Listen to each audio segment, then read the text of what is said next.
కర్కాటక రాశి. ఈ రాశి వారికి రోజు మధ్యమ స్థాయిగా చెప్పవచ్చును. ఆర్థికంగా మీకు కొంత అభివృద్ధి కనబడ్డా కూడా దానికి తగిన విధంగా ఖర్చులు కూడా పెరిగే అవకాశాలు ఉన్నాయి. శుభ కార్యక్రమం లోపట పాల్గొంటారు. ఇంటి లోపట వివాహాది సంతానానికి సంబంధించిన విషయాల లోపట కొంత పురోగతి కనబడుతుంది.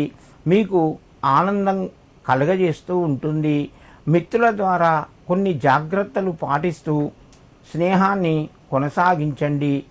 కర్కాటక రాశివారు ఈరోజు శ్రీ మేధా దక్షిణామూర్తి నమః అని చెప్పి దక్షిణామూర్తి ఫోటోకు నమస్కరించుకోండి.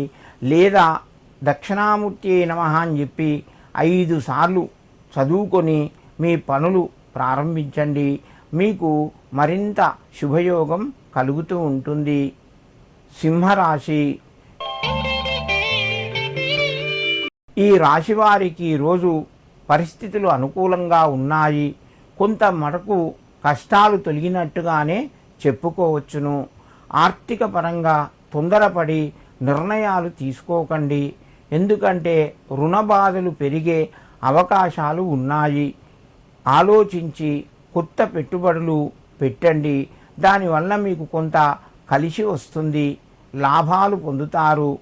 వ్యాపార రంగంలో మీకు అనుకూలంగా ఉన్నది.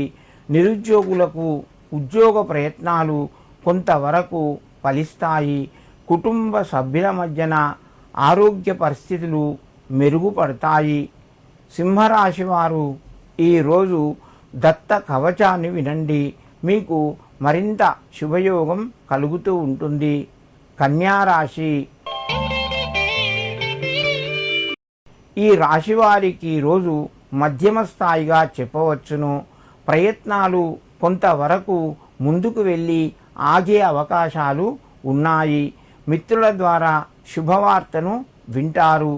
ఆర్థిక పరంగా కొంత కలిసి వస్తుంది. రాజకీయ రంగంలో ఉన్నవారికి కొన్ని పదవులు వచ్చే అవకాశాలు కూడా ఉన్నాయి. ఈ రాశివారు ఈరోజు గురు దత్తాత్రేయునికి కొన్ని శనిగలు లేదా పుట్నాలు నివేదన చేసి నమస్కరించి మీ పనులు ప్రారంభించండి. మీకు మరింత శుభయోగం కలుగుతూ ఉంటుంది.